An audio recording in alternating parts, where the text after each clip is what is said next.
There is a beautiful practice in A Course in Miracles that says, I surrender and connect to the mind of the divine, to the mind of the source, to the mind of God. I surrender and I see my life through the eyes of the divine. I surrender and I see my relationship, my health, my economy, my home with the eyes of the divine. And this is a beautiful, beautiful realization. The realization is my mind is limited, and my mind is it's contaminated by the beliefs, the thoughts, the experiences, the information, the media. And with this mind, which the Course in Miracles calls it the mind of the ego, with this small, limited mind, I am trying to interpret my world. This mind, the mind of the ego, as I said, it's full of beliefs, thoughts, emotions.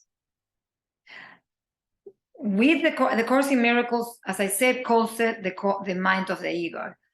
But there's also other ways, and we work with that, with awakening the senses, which is ancestral healing, ancestral tree healing. It's also the information that we receive in our genes from our parents, our grandparents, our great-grandparents, situations that they lived, they experienced, they could not heal, and they created these beliefs that we now receive. And what I'm asking you now is to stop for a second and observe your mind. How does your mind work? What beliefs do you have about money, about relationships, about the other gender, about family, about children, about the world, about work? What are your beliefs? It is impossible to change and be happy, really, unless you own your beliefs, unless you take responsibility and look deeply within and acknowledge what are your beliefs and what are your emotions. What are these emotions? And look, I've experienced many decades of being very unhappy, and no matter what I did, it was like, yes, I can on the surface change it, but I could not feel it. It took me a long time. And what I worked on is identifying what were the beliefs that I was holding to, and what were the emotions. And there wasn't a sense of addiction to it too. I have to admit it. I was addicted in a way to experience the same emotions that I've always experienced, to think about the thoughts that I've always thought. So it was a bit of resistance in regards to, okay, I am going to let this go, and I'm going to create a new mind for myself. This new mind is a mind connected to the divine. And the question is always, can I see this reality through your eyes, through your mind? Because the way I see it is not the truth. Because the way I see it is through my perception. And my perception is influenced by my beliefs, my experiences, my history, my thoughts.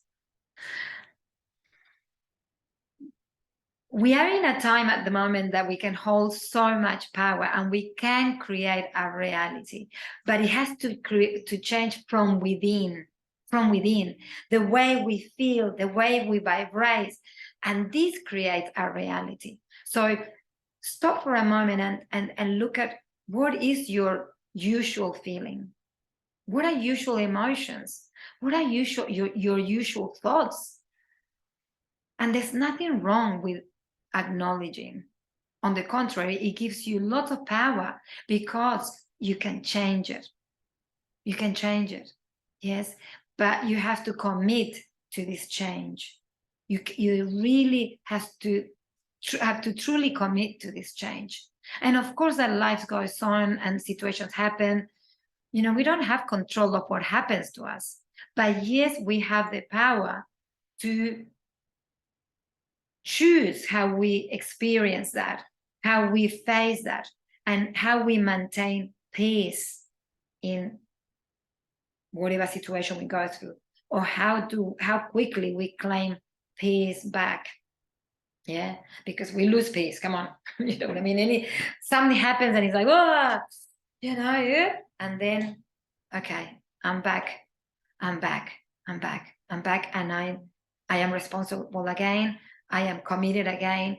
I can see clearly again, and you're not alone. You know, the divine is with you all the time, and of course, there's many people that also want to support you and help you. So many blessings and much love.